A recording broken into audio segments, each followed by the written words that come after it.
Resources Center, the Learning Communities Resource Center, and I am pleased to welcome you to today's webinar, Using Implementation Science as a Tool for Practice. This webinar today is sponsored by the Community Action Partnership, Learning Communities Resource Center, and really our goal or our mission is grounded in helping agencies, community action agencies, sort of make those rapid changes or shifts to meet the ever-evolving needs of our communities and to continue to maximize our outcomes and our impact. And as we're making these very dynamic shifts in terms of the way that we provide services and resources for low-income communities, it's vital that we keep our efforts grounded in evidence-based practices and approaches. And so we are quite privileged today to have with us ICF International, our colleagues from ICF International, Kristen Abner and Courtney Barthel. And they're going to talk more about this notion of implementation science as a tool for implementing change, but doing so effectively. And so without further ado, I would like to give us a quick announcement before handing over the baton to them to let you know that for this webinar you are muted, and so you won't have the ability to speak verbally. However, if you have any technical questions, so if something is not working the way that you need to, you can place all of your technical questions in our question and answer box and direct your questions to Natalie Kramer. Otherwise, if you have a question pertaining to the actual content of today's webinar, we certainly do encourage you to ask questions or make general comments. You can place all of those in the chat window. So thank you for your attention, and once again, it is my pleasure to introduce my colleagues, Kristen Abner and Courtney Barthel. Hi, everyone. This is Kristen Abner. I hope that, Tiffany, can you give me a thumbs up if you can hear me? Great, okay, wonderful. Well, I'm Kristen Abner, and I want to welcome you all to this webinar. Our goal is to teach you a little bit about implementation science. We're going to give you an overview of the background of what exactly it is, and then the meat of our presentation is going to be how you can use it in your program in support of your family self-sufficiency and poverty alleviation efforts.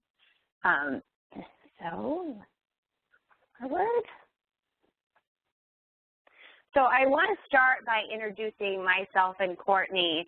My name is Kristen Abner. I finished my PhD last year in sociology at the University of Illinois at Chicago, for those of you in the Midwest. My dissertation was really around the role of neighborhood and social support in terms of child welfare involvement, specifically around child neglect. And in the last 10 years, I've been doing a lot of work in the family self-sufficiency field while in graduate school, focused on social programming for vulnerable families around TANF, child care, asset building, and transportation.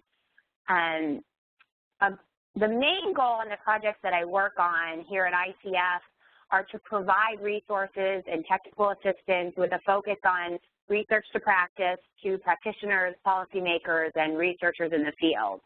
And a fun fact, I have a 90-pound, 5-year-old Labradoodle named Theodore.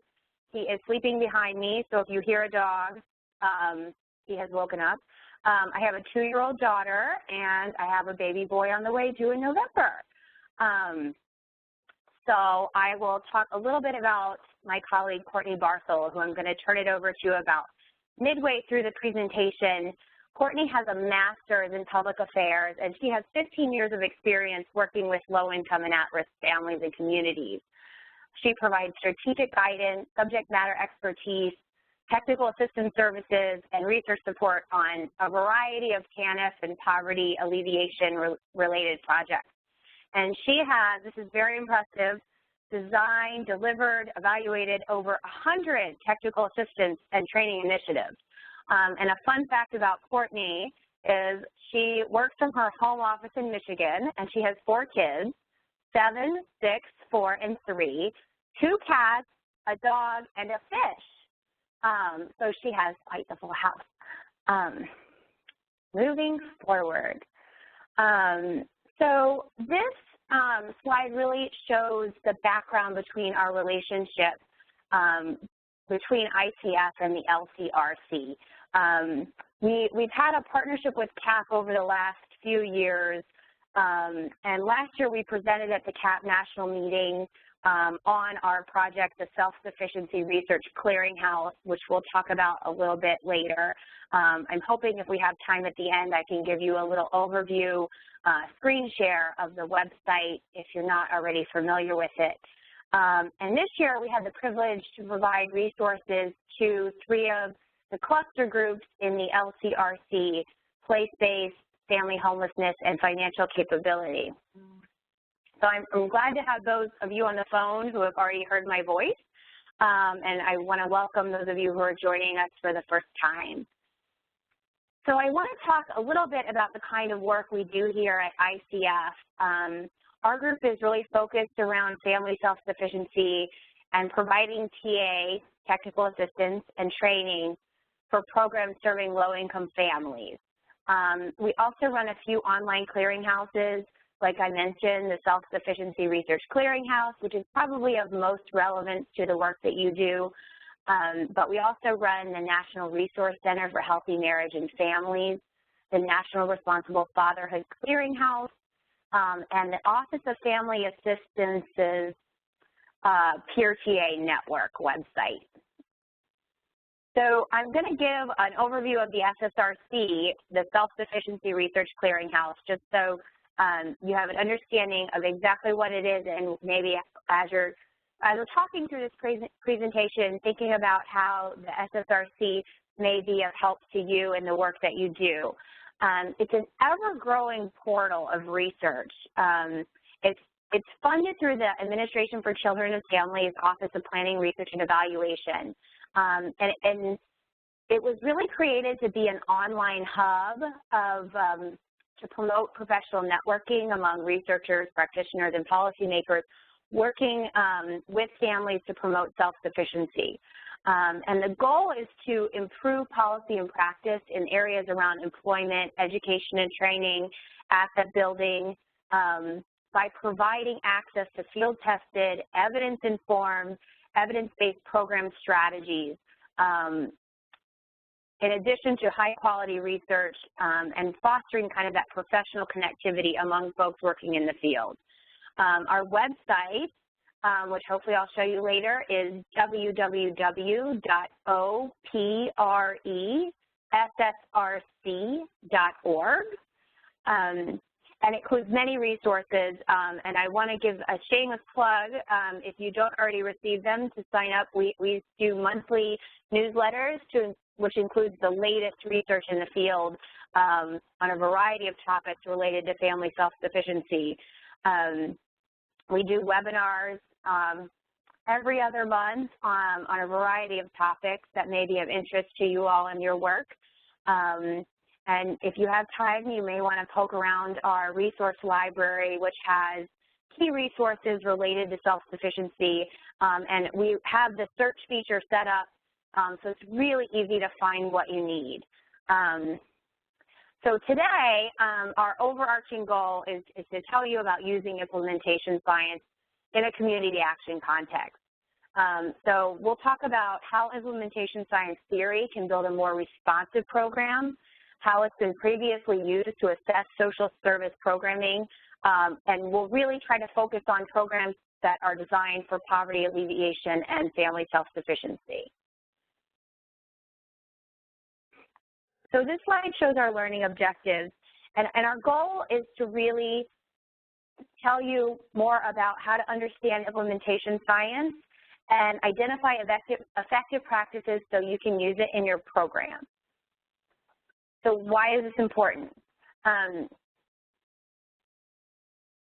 we go. In short, the goal of implementation science is to analyze and address barriers in program implementation, give you a framework for assessing new methods of implementation, and verifying program impacts and outcomes. So it really provides a framework for planning and executing replication of best practices and monitoring that they're being implemented effectively. And it also gives you an opportunity to go back. So if you started implementing a program but you realize you need to make a change, it really gives you a framework to be able to go back and make those changes and assess whether they're working properly and the way you have intended. Community action agencies have a really long history of sharing best practices. So our goal is to really help you use best practices you learn from other programs, coupled with the research base, and hopefully be able to replicate in your context. So we'll include things like what are common barriers to implementation, and provide you with actionable tools for using implementation science in your program.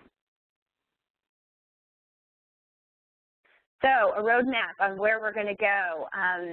So first, I'm going to give a brief overview and background of exactly what implementation science is and provide an overview of the framework and components. Then I'm going to turn it over to Courtney, who will talk about how you really use this in your work. And then finally, we'll conclude with examples of how implementation science has been used in the field.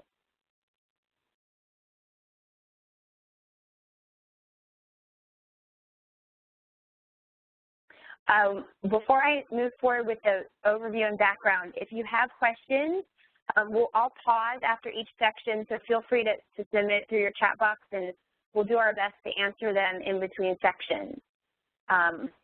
Okay, so whether you've heard of implementation science or not, hopefully this overview will give you a refresher if you've heard of it, but if you haven't heard of it, this will give you kind of the core overview of what exactly implementation science is. So what is it? On this slide, there are two quotes on here, and the first one is from the National Institutes of Health, and they define implementation science as a study of methods to promote integration of research findings and evidence into policy and practice.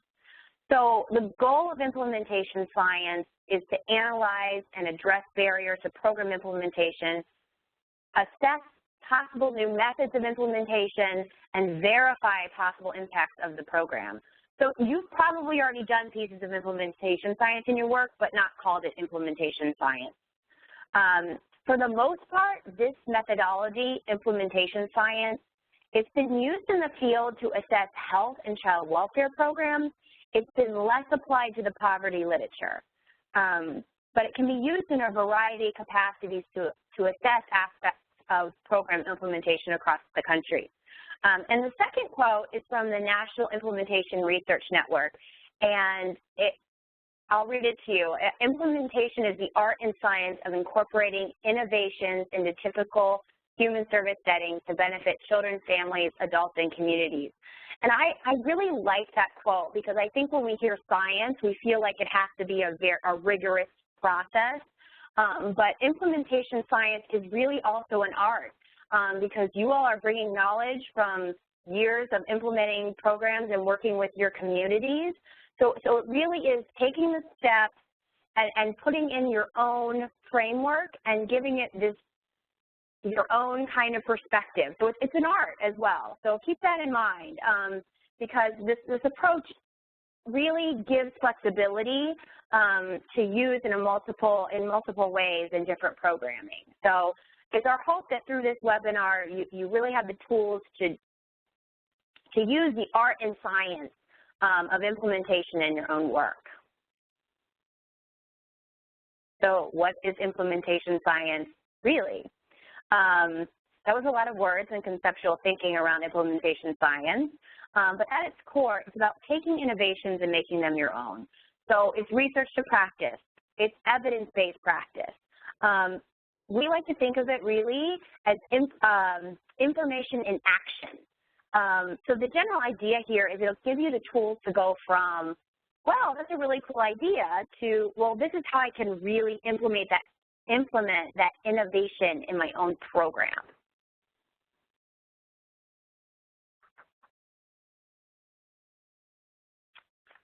Make sure, here we are, okay.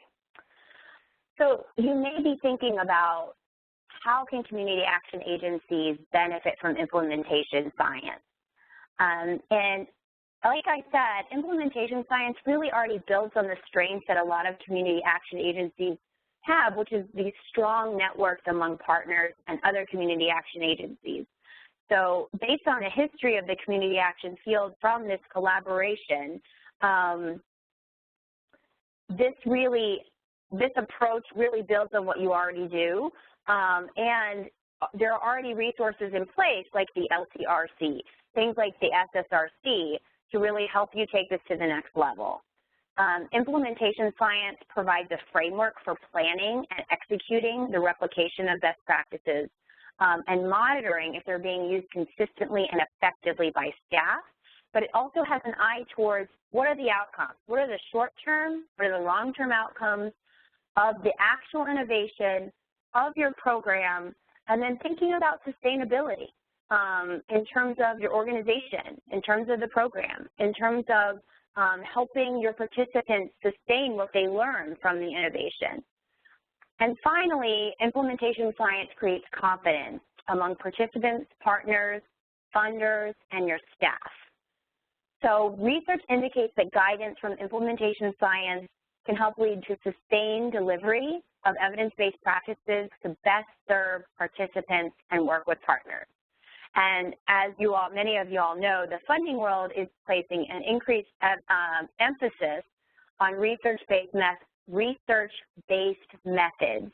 So this approach can give funders more confidence in best practices and research methods, so you can show that they're being replicated effectively.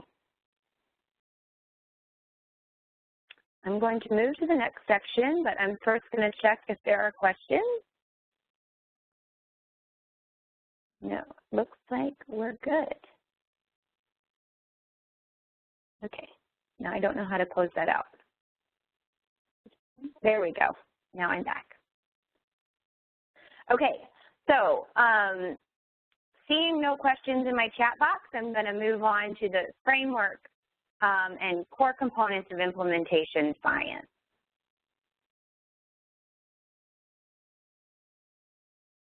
So we're going to start really broad here by going over this conceptual framework for implementation. And then after this portion of the presentation, I'm going to turn it over to Courtney, and she'll talk about really the nitty-gritty on how you apply this in your own program. So first, looking at the left of this chart, we have the source. So what is the source of the program or change you want to make in your own program? Is it an original practice idea from your own experience? Is it maybe a composite of another program that you want to implement? Is it adapted from results of a successful evaluation you already have done? What is the source of the innovation that you want to start with? Second, you have information conduits. So these are both people and resources. Once you decide the source of your innovation, who is going to be the point of contact for leading it in your agency? Who are the supporting organizations that can help you? What have you learned from the research on what others have done? So when there's not a partnership available, so you hear from a partner organization that they're implementing this great practice, you can learn from them. But if that relationship is not available, where can you get resources to help you? Things like the LCRC, the SSRC, like I mentioned, or the OFA Peer TA network may be places to look. The destination, that's the organization implementing the innovation or practice, as well as partners and community stakeholders or champions that may be helping to serve the population or funding the initiative. So it may be your organization, or you may be involved with other community groups implementing something. So the destination may vary based on who is actually going to be delivering this service. So as you develop your early implementation framework, the source, the information conduits, and the destination, understand that these all operate within the sphere of influence. So social, economic, political, organizational factors may influence your participants, your organization and staff, and organizations you work with. So these may change based on funding or based on politics in your local area. So keeping that in mind as you're developing this framework, to be flexible, really. And at the bottom, you'll see there's the feedback arrow. So taking feedback from each of these three components and looping it back into each step. So it may not be a linear process. It may be that you find one of your partner organizations may be better suited to implement the innovation than your own organization. So you may have to go back and think through different points of contact, different information, where you're going to get more information if you're just a partner agency. So I will move forward. Let me check for questions, and then I will turn it over to Courtney. I think we're good. Courtney, I'm going to pass you the ball.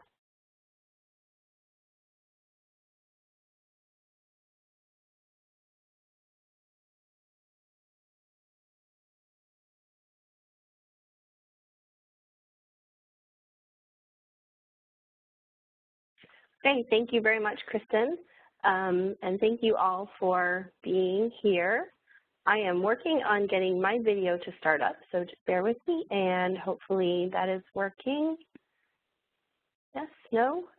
Well, I'll leave it to folks on the phone to tell, or on the chat box to tell me if you're having trouble seeing the video, but I do want to thank you all for having me. As Kristen said, I've been doing this for a while, and when I was looking through the attendees list when we got started, I was happy to see some names that I recognized, and I'm also delighted to meet all of you who I haven't had a chance to work with before. So if you do have questions, as Kristen said, go ahead and pop those into the Q&A box, and we will look at them as we move through the sections. So my task today is to talk through sort of how we operationalize the messages that Kristen was just giving you in the more conceptual part of this presentation. And I will try my best to minimize acronyms, but go ahead and raise your electronic hand if I start tossing around terms that are unfamiliar. I will say offhand, if you hear me say IS as a shorthand for implementation science, that's what I'm referring to. So we have some important considerations when you're thinking about implementation science. And the idea of this pie chart is twofold. One is to show you sort of how we break down these concepts into manageable chunks, so these little slices of the pie that we can move through. And the other is to keep us sort of grounded graphically through the rest of the slide so you can see how this all ties back together. But one thing that this pie chart should not communicate to you is any sort of circular or necessary ordering of things. Sometimes, as Kristen mentioned, you have to back up through these steps or move back through them or approach them in a different way. And that's sort of the art side of the implementation science model. So I don't want anyone to think that this necessarily has to be sort of a recipe for the one and only way to make pie, if you will. So what I want to do on this slide is talk through what these key considerations are, and then we're going to delve into them more deeply in turn. So starting at what you might think of as the beginning, although again, sometimes things go in different orders, the exploration phase. And the exploration phase has lots of different names. Sometimes it's called needs assessment, sometimes it's called community needs assessment, sometimes it's called development of a value proposition. The idea here is that we're going to figure out what it is that we're trying to accomplish and how we can go about making that part of our ongoing reality from a systems change level. This is figuring out what type of practice you're looking to create or implement or modify or change or borrow, whatever it is that you're trying to do in the exploration phase. Installation is the part of the process that represents the getting ready, sort of before you can pull the trigger on any kind of actual process or change. Excuse me, my headset fell out. That you need to have some groundwork laid. So this can be thought of as sort of the groundwork laying phase, figuring out what needs to happen to facilitate success of the program you're trying to implement or modify, assessing the types of structural, organizational, resource constraints you might be facing, and planning for a solution for ongoing success. Initial implementation, the shorthand way of understanding that would simply be a pilot phase. This is the stage where we test out what we think is going to work, but reserve enough of our resources to make modifications or tweaks depending on what we see from the early stage implementation efforts. Before, of course, we move into full implementation. Rollout would be another way of saying that, taking the program to scale. All of those kind of words are used in this stage of new programming or of implementation science. And what's important about full implementation, I think, is this is really where you're going to start seeing the biggest opportunity for your feedback loop. And if you harken back to the slide that was up 2 slides ago, where we talked about feedback across the bottom, that's really a very important thing. We all understand that we're constantly learning, constantly evolving. Your programs are learning laboratories in a very real way. And if we're not capturing that feedback from full implementation, it's lost to us. So it's really important that, and we don't lose the momentum around feedback. So throughout the first stages that we talked about, you're doing tweaks, you're doing modifications, you're constantly assessing and reassessing and being data-driven. You want to make sure you don't lose that momentum at full implementation. When you move over into innovation is where you're going to use that data to think about your journey, to think about how you want to continue to adapt and assess and refine so that your program becomes your own. It's really the point at which it's no longer where you got it from. It's now really yours, and you're doing that final modification, that final ownership piece. And then, of course, the ongoing question is, how do we sustain this? How do we continue to do what we want to do for the folks that we want to do it for within the constraints that we're facing? Of course, those constraints aren't static, so that's a constant effort, and we really encourage folks to always think about sustainability from the very beginning. So that's the big green pie. So what you're going to see on these ongoing slides, folks, is we're going to blow out each of these little slices. So the first one is exploration. This is what I meant about staying graphically grounded. I know there's a lot of words. I know there's a lot of talking, and it's easier to internalize information if we can keep you sort of grounded in a similar space. So we're going to blow out these little sections of pie in an effort to do that. When we talk about exploration, and Kristen used 2 of these sort of words that we hear all the time, right? People talk to us about being evidence-based and being an evidence-based practice. I think everyone sort of naturally appreciates the value of that, but also can feel somewhat daunting, and it can be uncertain exactly when you're doing it, how you're doing it, if you're doing it, under what circumstances you're doing it, what resources you need to be better at it, et cetera. So we want to think about what we want to improve. So we're changing the questions a little bit, and we have the questions that you often hear are the italicized questions underneath, but the big questions are the bigger ones up top. So what do you want to improve? How can we use evidence-based practice and its younger, more interesting, at least in my opinion, cousin practice-based evidence? What do you want to accomplish? This is the needs assessment, data targeting. What exactly is going on, and how do we build consensus around our objectives?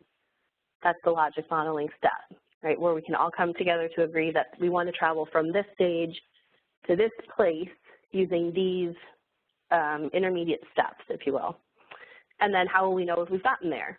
This is a really important part of sustainability. It's a really important part of understanding where you've been and how you're going to go about modifying your program going forward. All of those elements are wrapped up in this little section of exploration. So we're going to talk about each of them a little bit more. This is sort of your classic evidence-based practice concept. If you've been on our webinars before, you've seen this one before in some way, shape, or form. But what really this is telling you is how you go about extracting information. So our job today is not to just talk to you about evidence. Our job is to talk to you about how you learn from evidence and how you modify your program based on what the evidence says. But in order for you to do that, you need a framework, implementation science. But in order to use that framework, you first have to be able to extract what the message of the data is. So, for example, let's imagine that you have gone to the SSRC and you've downloaded a great study about change management or knowledge management or some type of programmatic solution that you want to implement. And you've read those data, you've read that report, and now you're trying to understand how to apply that information to what you do. When we are constrained in our ability to think about how we consume that information is where we run into trouble. So it doesn't work, it's not a sort of a black box or a magic wand. What we need to be able to do is look at those data, understand the quality of the data. So if you're not choosing, if you're looking outside of sort of a trusted source, you can get a shorthand by going to some place like the SSRC to know that the research you're consuming is of high quality. But the first thing you have to do is to look at that research and understand what's in there. So what are all the components, what are all the pieces? Paying attention to the methods will be valuable to you. We're all very busy. It's tempting to jump ahead to the conclusions or just read the executive summary. I get that. I like to do the same thing. If you can spend a little extra time with the methods, it will come back and serve you well later. Once you sort of understand what the study is telling you, you need to think about the constraints of the study. Was it done, for example, on a large urban center and you work in a small rural town? Was it done in a different legislative context? This is a big one. So research takes forever, as I'm sure you all are painfully aware. It takes a really long time for those of us in the research community to actually publish information and share it with practitioners. A lot of times, legislation and programmatic realities change. We have things like recession. We have things like elections. We have things like life goes on. And so you have to really pay attention to the environment that the research was conducted in so that you can make educated judgments about where the research might not be as applicable as it was when it was originally collected, when those data were collected. So it's sort of all subsumed under this little box that says context, which of course is much bigger than that little circle would indicate. And then lastly, you combine all that together so you can extract the walk-away message. And the walk-away message is, okay, from this piece of research, from this body of knowledge I have reviewed, I can walk away with these actionable pieces of information. Thinking about sometimes the first actionable piece of information is simply an improved ability to consume the next piece of research. So it's not a one-off. It's not as, we're going to read one study and then we're going to know everything we need to know to go and make program change. You're really going to have to think about consuming additional pieces of information and massaging together what you need to know to accomplish what you want to do. Okay, so let's talk about, we're going to do family reunion here. So that was evidence-based practice, EBP, as it's often cited. Though evidence-based practice is very valuable, and no one's suggesting that we should stop evaluating programs and just recognize that there are other ways of knowing things. But there are other ways of knowing things. And the things that you all know from the work that you've done and have done for a long time are valid things. And we talk about those valid things as being practice-based evidence. So perhaps no one has come in and evaluated your program and told you through a rigorous evaluation that you're successful in serving families. However, you've had families come in who have been successful. And so we capture that reality with this concept of practice-based evidence. The idea here, and there's a lot of words on that slide, but what really is important about it is that information can be developed in both directions. It can be developed through a rigorous evaluation, and that's valid. It can also be developed through the practice of doing the work that you're doing, captured and understood through a similar lens of what happened in what context and what can I take away from that information. So we want you to feel very powerful and very well informed, because you know things that the research community that Kristen and I might even consider ourselves a part of don't know. And we want to make sure that that makes its way into the conversation as well. Okay, so if that is the first part of, so we're still in the exploration pie, you also want to think about targeting. When we talk about targeting, what we mean is making sure that the solution you have in mind matches the population that you're trying to serve. So one of my favorite stories, when I first started in the consulting world, we were working on some unified application for human services in a particular state. And working with our friends in the information technology division. And we wanted to do an online application. So remember, this is 15 or so, maybe more years ago, when we didn't have a lot of integrated online applications yet, and we were thinking about trying to build one. And my colleague, my sort of counterpart in the information technology world, wanted to build a kiosk. And his idea was that if we put a kiosk in every one-stop or TANF office or whatever it might be, community action agency perhaps, that folks would come in and they would apply on the kiosk, and that would be great. And he would get to build a kiosk, and he was super excited about the idea of building a kiosk. This story lacks targeting. This story is about having an idea that you really want to implement, building a kiosk, but not having a sense of the community that you're trying to serve, right? So he didn't think about how we were going to manage upkeep of that. He didn't think about how folks were going to get there. He didn't think about how folks, who was going to watch children while adults were standing at this kiosk that they had to travel 3 bus routes to get to. He didn't think about user support. He didn't think about lots and lots of things, or who was going to go out when, you know, the video on the kiosk froze. And so there's lots of things that he didn't think about. We thankfully thought about those things, and we didn't build kiosks. But the point is, you have to do this sort of needs assessment.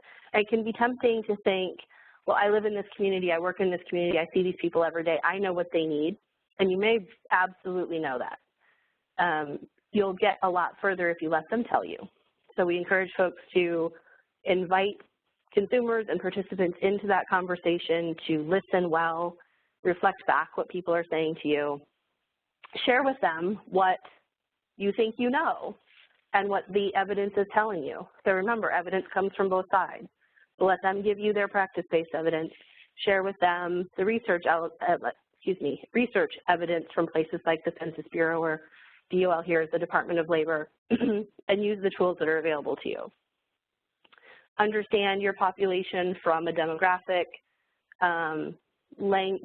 language, age, labor market information. All of those kind of things have to go into your thought process around targeting, and not just what it looks like right now, but are there trends emerging in the community? Do we have an aging population? Do we have, you know, an immigrant situation where we're changing the culture of our community, and we need to be ready to respond to that? Do we have language challenges or literacy challenges, or any number of other things? And then also, what are our strengths? Who are our champions? What's going on that we can build from? And then, you know, build your information base cognizant of all of those realities. So you can search for information on, you know, communities who have thrived by welcoming and building on the strengths of new immigrant communities. You can find information about that so you can replicate it. Okay, so if I can go to the next one, here we go. So logic modeling. Everybody who is breaking out into a cold sweat looking at this slide, please do not. Here's the secret of logic modeling. No one's going to grade it, and no one's going to assess the extent to which you have outputs and proximal outcomes in the right category. So what's important about this is not that you succeed at it, or that if I came out and looked at it, I would give you an A+. What's important about it is that you think about all these things, that you think about your input, think about what you're going to do. The easiest way to understand an output is the way that you know you finished an activity, right? So if the activity is distribute 30 flyers, if the activity is to distribute flyers, how are you going to know you've done that? How are you going to check it off the checklist? Once you hit the checklist, your output is there. The outcomes are, of course, what happens as a result of that output. We've done a lot of logic model training, and we know that logic modeling tends to intimidate people. And it's really the secret of logic modeling is to just be in charge of the logic model and not let it be in charge of you. So just use this as a tool or one like it. There are legions of them available on Google. Think through these concepts and make sure that over here, let's see, I don't know how to point at the slide. When you get over there to distal outcomes, that's stuff you want to see happening in your community. The stuff I care about, how am I going to get there, is what goes over here in this sort of pistachio-colored column. What's down here at the bottom recognizes that there are skills that your organization needs to have supporting this journey, so that in order for you to know whether you have gotten over here into pistachio, you need to have some evaluation capacity. And you also need to have some evaluation capacity to consume the data that drove your inputs in the first place. So you have to be able to evaluate the literature, you have to be able to evaluate your program. At a minimum, you have to be able to evaluate your evaluator and make sure that he or she is giving you information you can use. And then, of course, all of this, the whole point is to have a data-driven strategic plan that takes you from where you're going to where you want to be. And here's the thing. You get FOAs, right? And they tell you you have to have a strategic plan. And so you sit down in this room and you get a whiteboard and you get all your good thinkers together and you try to come up with a strategic plan. It's the same as the logic modeling exercise. People can get sort of handcuffed by the templates and the rules and exactly how you have to do it. And the truth is, you can do it any way you darn well please, as long as your strategic plan represents your vision for your organization. Okay. 4 words on slide, but bear with me because this is important. Oh, excuse me, I have a hand up over here, so let me check. So when you're using data to develop, these are the key words on this slide, develop valid and reliable outcome measures. We know that you want to continue doing good work. We know that you have funding challenges. We know you have community stakeholders. We know that you have boards to report to. And in order to make those people happy, they're not going to sit on a webinar and listen to you for an hour and a half, right? You're going to get 5 minutes at a board meeting, and you have to make your case in those 5 minutes. And in order to do that, you need to make sure you have these great outcome measures. Outcome measures. So not just the outputs. People don't care how many flyers you distributed. They care how many people came to your program as a result of how many flyers you distributed, and how many of those people had outcome X, got a job, completed parenting education,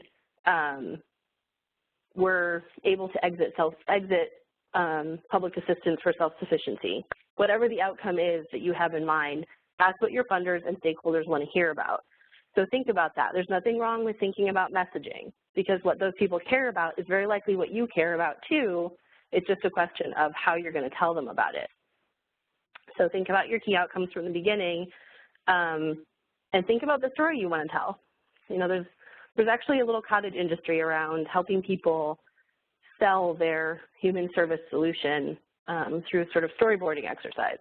I don't know that you make your decisions about whether that's something you need, but there's nothing wrong with thinking about the story that you want to tell and making sure that you have the data to tell your story when you get to the end. Excuse me. Okay, so second piece of the pie, installation. This is thinking about what you need to do sort of to ready the playing field, to get your ducks in a row would be another way of thinking about it. What programmatic things are in your way that you have control over changing? Change them now. Don't wait till you're piloting and it doesn't work because, you know, you have a program that requires, this is a very small example, but let's say you have a program change that requires a 2-generation approach to let's just call it a two-generation approach, let's say. And you have folks who you want to train around employment readiness and executive skill function, and you want to have kiddos doing some reading preparation and literacy skills at the same time. But your building locks down at 3 o'clock. You have a very small but very serious problem. If you're planning to do that with families, you're almost certainly going to have to do it after 6 in the evening, and your building shut down at 3. So when you're ready to do installation, take a look at where those barriers are and remove them. Make sure that you have lights on. Make sure that you have chairs to sit in. Make sure that you have supplies to use in your program, whatever that might be. Make sure that it's accessible. Make sure that the outside lights work. Make sure, all of those kind of things that can just throw a monkey wrench into your plan, you want to deal with at the installation phase and get those out of the way. So you can really test the validity of your model versus whether or not, the lights were on in the ladies' room in the hall. What does that mean? So we talked a lot about sort of organizational pieces of it, but there are other things too. The population to be served. Folks don't necessarily work a traditional schedule. We know that folks in lower income families tend to work shift work. They tend to work non-traditional hours. They tend to work changing schedules. So how does that affect your ability to deliver programming? When are you going to do it? How are you going to do it? What is sort of dosage going to look like? What are your key partners already doing? If you've got a great partnership with somebody that you want to maintain, you want to make sure that you're not duplicating their efforts or some way suggesting that they're not doing an adequate job in particular factor. What do your funders care about? What do you want to be able to demonstrate to them? What are they saying to you? What sort of constraints are they creating?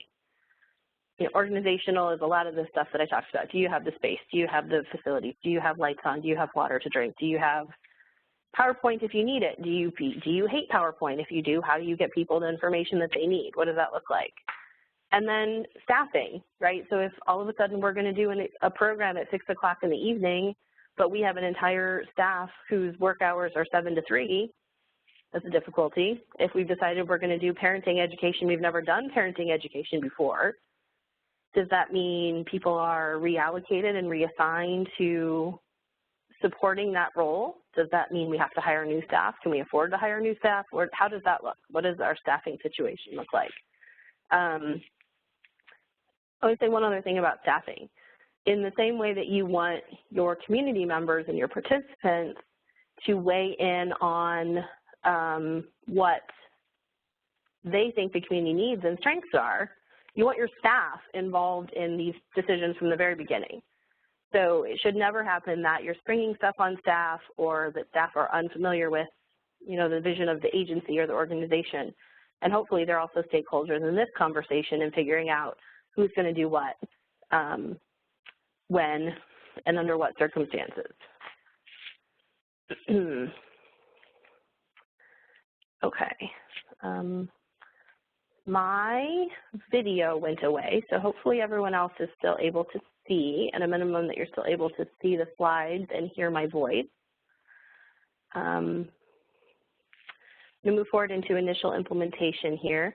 So remember, this is the one we talked about that is pretty much pilot or small-scale sort of operations, and then really paying a lot of attention to what the implications are for full-scale implementation so you can make any changes that might need to be made. Things to think about here. What is your pilot going to look like? Where is it going to be hosted? You don't want to choose a site that's somehow not representative of all your other sites. If you have a site like that, you probably need to think about doing a second pilot or think about a slightly different program. What is the date range? How long are we going to be in initial implementation? Easy to say. What are we going to look for in terms of measurement? What are our key measures of progress? These don't necessarily have to be the same initially as your outputs and outcomes because you're trying to think about how the initial implementation process is going as well. So when are we going to check in? How are we going to check in? What are we going to measure?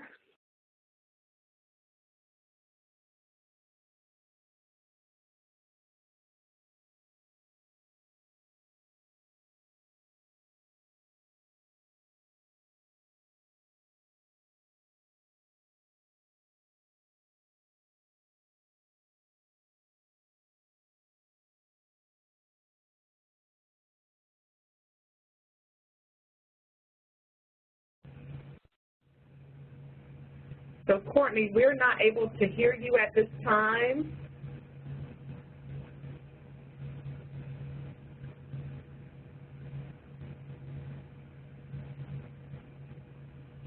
I'm going to just give her a moment to work out her technical difficulties. Everybody will just stand by for just one moment, and we'll try to resolve this. Stand by. Don't hang up.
This is Kristen. I'm happy to jump in until we get Courtney back, if that's helpful.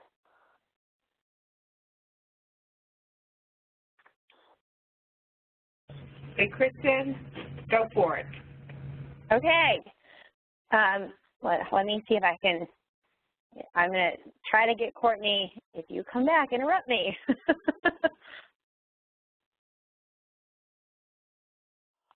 Okay. Okay. Let me turn my video on. Okay. I see Courtney now.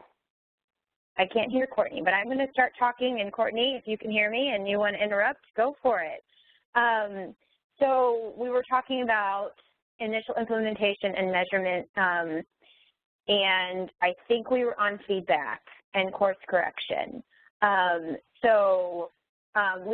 We've been talking about these things. Courtney's been talking about them. So feeding information back in the program as you've learned. So making changes in initial implementation will save you time and money before you fully roll out your program. So if you fully roll out and you have 4 caseworkers implementing something, if you have to make a big course correction to do a staff training, or if you have to hire more staff, it'll be better if you catch those things in this initial piloting implementation. And then moving on to training needs, like I mentioned. So what do new staff need? What do existing staff need? Do they need additional training on, are you implementing a 2-generation program? Do you need to hire staff to work with children if you already serve adults? Do you need to do cultural competence training if you're beginning to serve refugees or immigrants in your program? So things like that. Where do your staff need training? And initial implementation will really help you identify those things that may not have come up in installation. So finally, you'll want to conduct a full assessment and options for moving forward. So do you need to go back to installation? Do you need to do more explanation? Do you have the resources you need to really roll this out? So taking time at the end of this step to kind of think through exploration, installation, and this piloting before moving forward to full implementation will really, it can be frustrating, but it will, in the end, save you a lot of time and a lot of money. So I will move forward. Kristen, this is Courtney. Can you hear me now? I can hear you. Fantastic. So sorry about that, folks. I lost my connectivity, and then it wanted to put me back in as a participant, and you still couldn't hear me. So, Kristen, if you could pass the presenter box back to me, I will pick up. I assume you're ready to move into full implementation here. Or are we on scaling up slide 26, Courtney? Okay, fantastic. So thanks again, I'm working on the ball. Fantastic for bearing with us here, and we'll try and get the video up and running. But and hopefully I don't repeat too much of what Kristen said, but the idea here is that when we are talking about a pilot, you have several reasons that you really want to do that. I think if you're anything like me, you have a tendency to, I have a pretty rosy view of the world. So for example, I didn't write down my attendee number because I didn't know I was going to get bounced out of the meeting and have to dial back in. So having this opportunity to sort of pilot test things and gives you this vision into sort of unforeseen circumstances. It also really can be a learning laboratory and give you a chance to do these course corrections so that when you're ready to fully scale up, you can do that. And then this last one I think is really important. The idea of creating evidence to create new partners, right? So potentially at the pilot phase, you may still be looking for some folks. Maybe you have opportunities to improve your program even further, but you need some of that initial evidence, right? Sometimes folks are very, show me that it can work, and then I'll join your team. So you might be able to leverage some of that with your scaling up. Things that you want to think about so that you're getting good information out of your initial implementation effort. You want to make sure you have fidelity to the funding source. So that means that you are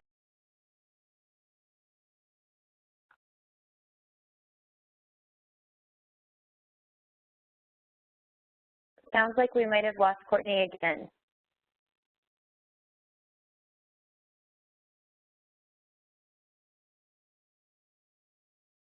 Tiffany, Natalie, Sanji, are you all there? It sounds like we did. So Kristen, if you could just continue, and to everyone on the webinar, we apologize. We thank you for your patience.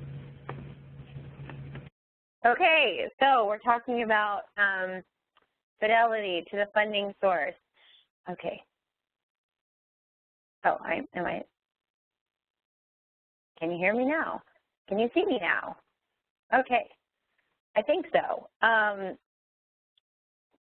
So I'll move to the next one. Under considerations, we're talking about uneven service delivery. So there may be places where you have too much need for your program, you don't have enough need for your program or the innovation you want to implement. So you may be able to consider adding your new program to the existing work of a caseworker already, things like that. Data collection, always a challenge. So how is information being collected? When you build out to the full scale, do you need to improve how data is being collected? So how are you collecting data from your pilot? So is it that you have caseworkers providing you with, providing supervisors with information on a weekly basis? Where are they putting data on the program? Do you need to go back and think through putting in a new feature of your case management system to track participants in the new program? Reporting challenges. So this is similar to above. So how is information being stored on the program, and how is information reported? Can you easily glean outcomes from the data you're collecting? So is it easy for you to see when a participant reaches a desired outcome? So they reach employment, for example, moving off of public assistance. How do you track that? And finally, questions of scale. So when you roll out the full implementation, do you need to scale back your effort because it's too time-consuming or costly? Or are you finding that you have the capacity to implement this on an even larger scale than you had originally anticipated? So the good stuff, final implementation. So occurring after you pilot and you make those necessary changes, moving back to exploration or installation if you need to. But knowing that this process isn't linear, you can always go back. And taking the time to go back and better plan will help you in the long term to make further adjustments. So the initial implementation really allows you to pilot your change on a small scale, taking into account administrative, organizational, educational, economic, community factors that may influence implementation when it's rolled out on a full scale. So this slide shows really those key components of full implementation. So measuring your challenges broadly. As you start, think about when you roll this out, what are challenges that are arising now that you can fix now while this is getting rolled out into full implementation. Collaborate openly with your partners and being open around what's working and what's not working. And this is, again, related, so sharing broadly. Share your successes with your community action partners and the LCRC. Schedule conservatively. Don't overtax yourself as you're trying to implement this full rollout. Assess the program regularly and how it's doing. Communicate constantly. And finally, breathe deeply. We know that as you implement,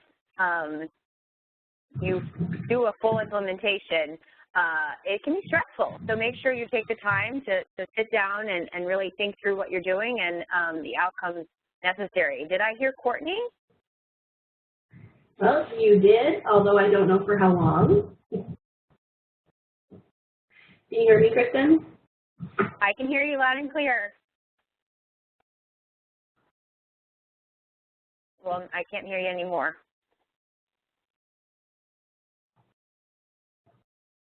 Okay, we'll move on. We'll talk about, this slide has on potential challenges, but also strategies for success.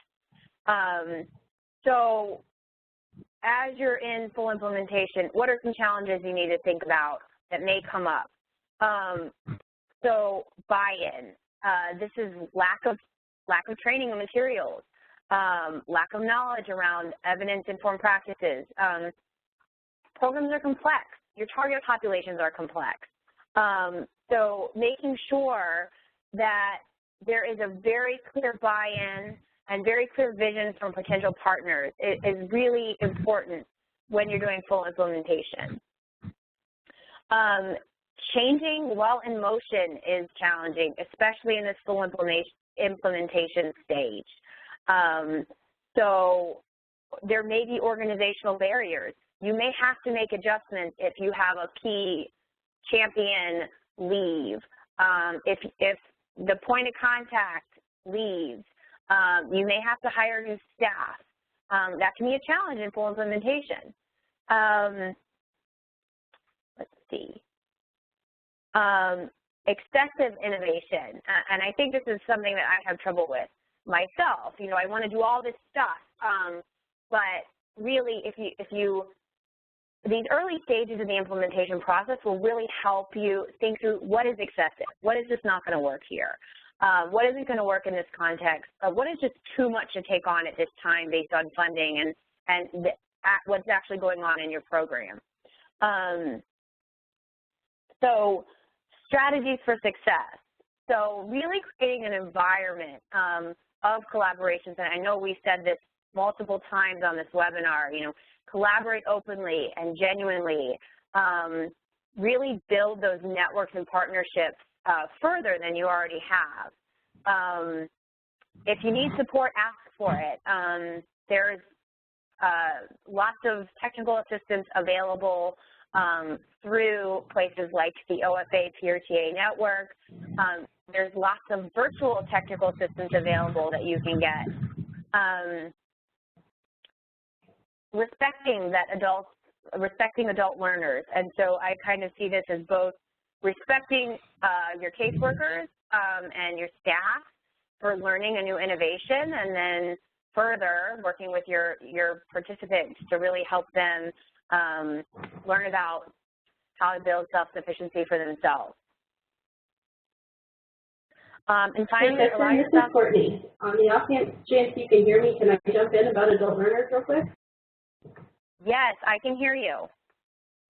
Okay, so folks, what I'm going to say here is that if I get bounced off again, we won't try and do the handoff thing again. If I get lost again, I will just leave you at Kristen's more than capable hands. But I do want to say one thing about adult learners because this is a particular passion of mine. There is excellent literature available about adult learners, about how adults learn and under what circumstances they learn best.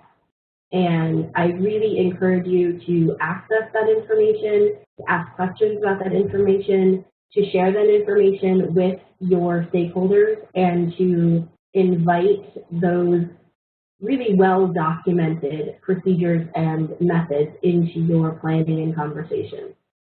Kristen's absolutely spot on to say that it exists across platforms, it exists across the type of folks that you're communicating with.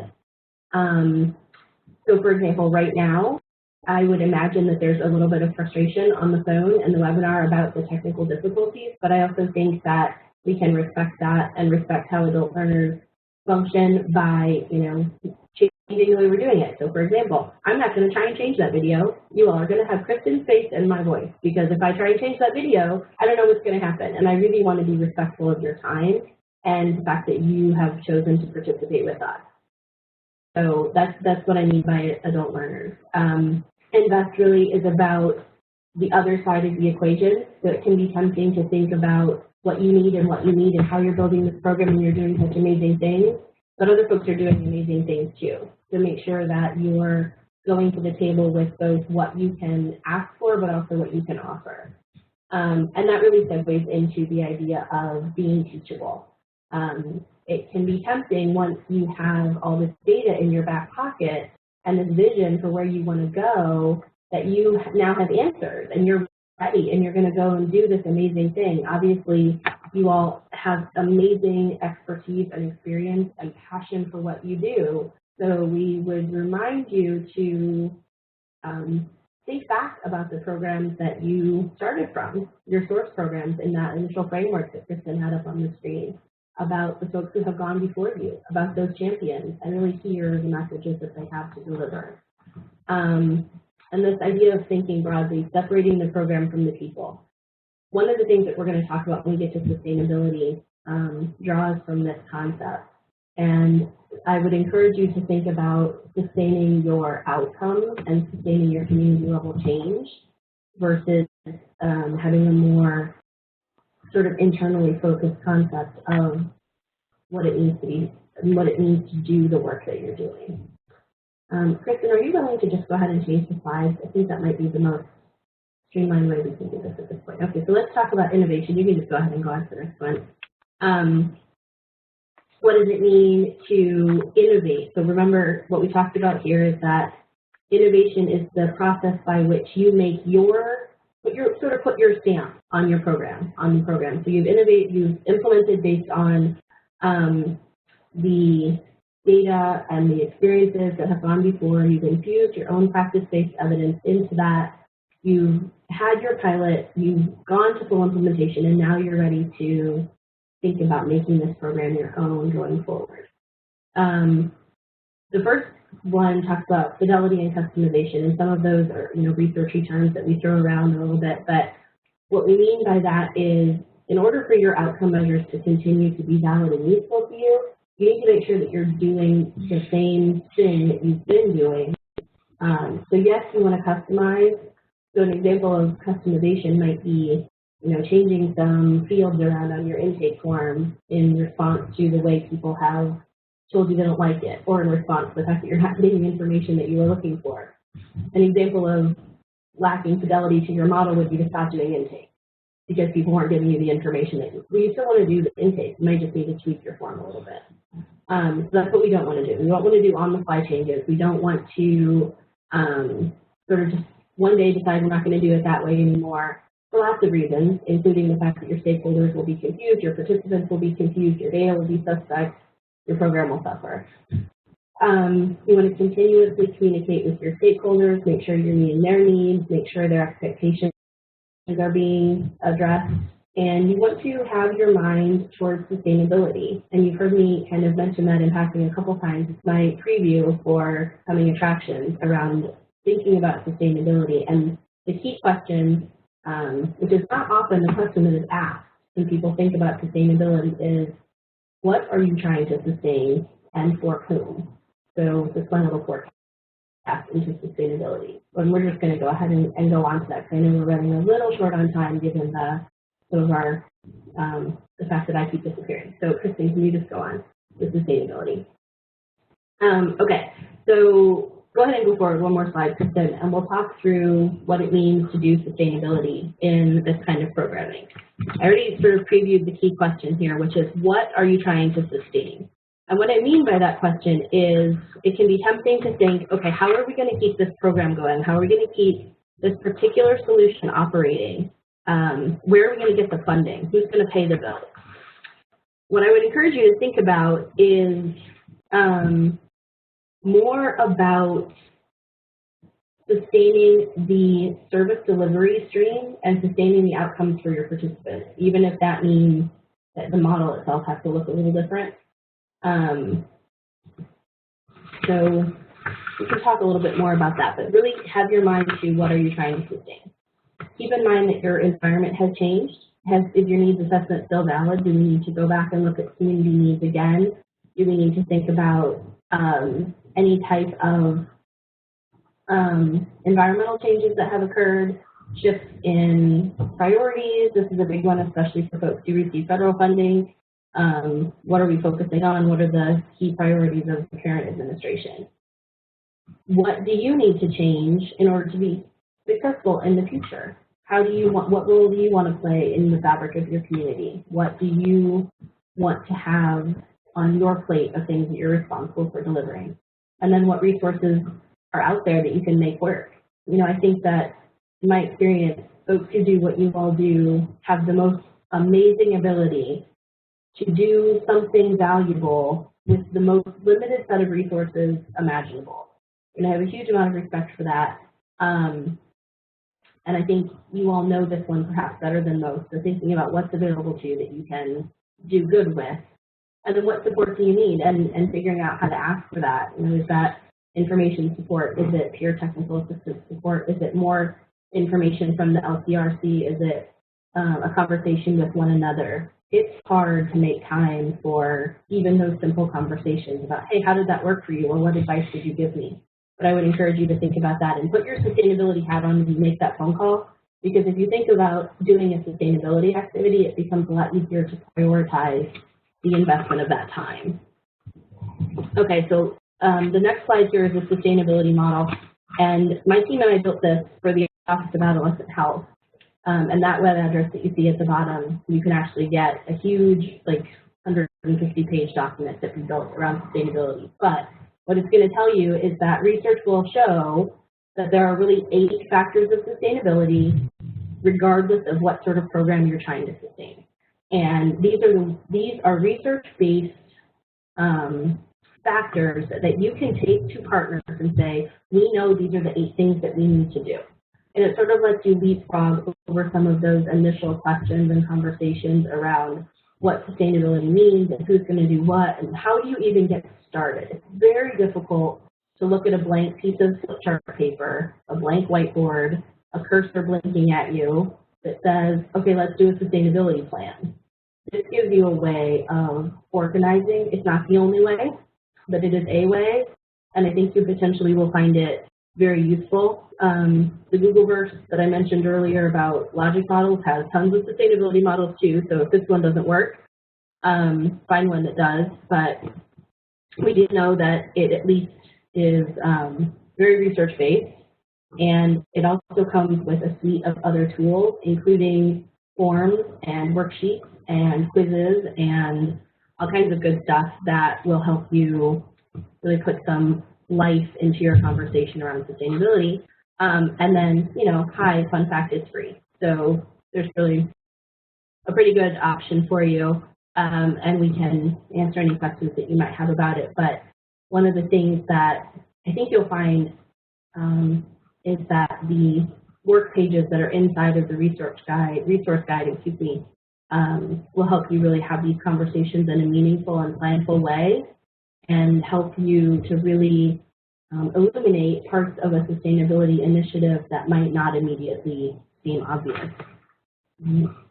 I believe that that is the last slide that I have, so I'm looking in the chat box here to see if there are questions before I stop talking and let Kristen start talking again. And I perhaps I'm not looking in the right place, but I don't see any. So Kristen, I'm going to go ahead and turn it back to you. Great, thank you, Courtney. I'm glad you came back, especially for those slides, since you're really the expert on sustainability. I appreciate that you jumped in there because you did a better job than I could have. I'm going to do two examples of how implementation science has been used in the field. So first, this is through our work we have with the Office of Family Assistance. It's within the Administration for Children and Families. This is through our National Responsible Fatherhood Clearinghouse. So we work closely with the Arkansas Fatherhood and Family Initiative, which is through the Arkansas Fatherhood Coalition, led by Arkansas Head Start. And Head Start really wanted to develop a statewide coalition to include both government and private partnerships to support their responsible fatherhood efforts. And really the goal of the coalition was to institutionalize it across the state to promote fatherhood and family, supportive fatherhood and family initiative across the state. So what we did was we worked with Arkansas to really develop a comprehensive planning meeting with the coalition and the key partners involved. So this was a facilitated day-long meeting with a packed day full of a series of exercises to connect people together, think about best practices from other coalitions. So folks from Delaware and South Carolina were brought in. Resources were brought in to help with this planning effort. We spent a lot of time on action planning and next steps. So by taking that time early on in exploration to think through exactly what this coalition should look like, very quickly they found success. 4 months later, they had an organizing body and had received endorsement from a state senator. And then 7 months later, the coalition was holding their first event, and now they conduct their own fatherhood trainings throughout the state. So a key takeaway here is planning wisely, really taking the time through exploration and logic modeling, bringing partners on board from the very beginning to decide how to plan what you're going to do. So in this case, it was at strategic meeting with partners at the table. So this next example comes from what you've heard us say over and over again, the Self-Sufficiency Research Clearinghouse, or SSRC. And while this is not directly relevant to service delivery, I think it will help highlight some of the stuff we do on the SSRC, since it looks like we're going to run a little bit out of time, so won't be able to give you a screen share of that. But it'll highlight kind of what kinds of things we do on the SSRC. So as many of you may know, the SSRC is a comprehensive library of resources related to self-sufficiency, and it's organized around 12 topic areas, things that include employment, education and training, asset building and development, and many more. So when we developed this library, we recently realized that users really wanted a way to pull out what they were finding in the library. So there are 10 resources in the library on effective SNAP programs, evaluation, let's say a randomized control trial on SNAP programs. Well, I found 10 resources in the SSRC, but I want to be able to come back to them later. So we realized that we needed to develop a citation assistance tool so people could click each resource and be able to download it, and then you have a list of the resources you pulled from, so you can go back to it later and pull those resources, but you have them. in a list. So because as many of you I'm sure know, you get started on something thinking you have an hour worth of time, and then something comes up. So this tool we thought would be really helpful for folks. Well, something popped up. Let me click what I want to read later, and I could download it, and I could look at it later. So we really did extensive exploration to try to understand what people would want from this. And if you go to the SSRC, you won't see it up there yet because we are still in our piloting and our installation, early implementation, kind of going back and forth between the two. So it's on our back end site. So we have our own staff site that we can see, but no one else can see, so we can test things out. So we're kind of doing a lot of back and forth on what we need, because as we were doing this, we were really targeting to the field and practitioners in the field. We realized that students are using the website to pull resources for papers and classes, and they really wanted the resources they could pull in a citation format that they could just dump into a paper. So we've kind of gone back and tweaked it so students can actually get things into a reference tool that they can use later for when they write a paper, having it for their works cited page. So we're hoping that through this testing we'll be able to roll out in the next month or so, depending on how this testing goes. So I'm going to skip forward to our wrap-up since we're running out of time. So I wanted to end with kind of 4 tips to remember. And the first is taking time for exploration and installation, which is what we spent the majority of time talking about here on this webinar. So it's okay if it takes a few months to get the ideas on paper and be ready to move forward. The second is using your own experience to guide implementation. So again, don't be afraid if your program hasn't been rigorously evaluated, and be confident in your own experiential learning. So 3, make your implementation plans flexible to allow for innovation. So a participant may have suggestions on how to make your practice better that you learned from your pilot initial implementation. So you may need to go back to installation or exploration to make it a reality. And finally, Courtney mentioned this, plan for sustainability from day one. So thinking through your outcomes and how the new feature of your program can help the specific, your specific charge to serve participants, but also your larger organization and the organizations you work with. So that's what we have. I want to really thank you all for your time, and we're happy to take questions through the chat box if folks have questions. I don't see any, but I will turn it over to you all. Tiffany.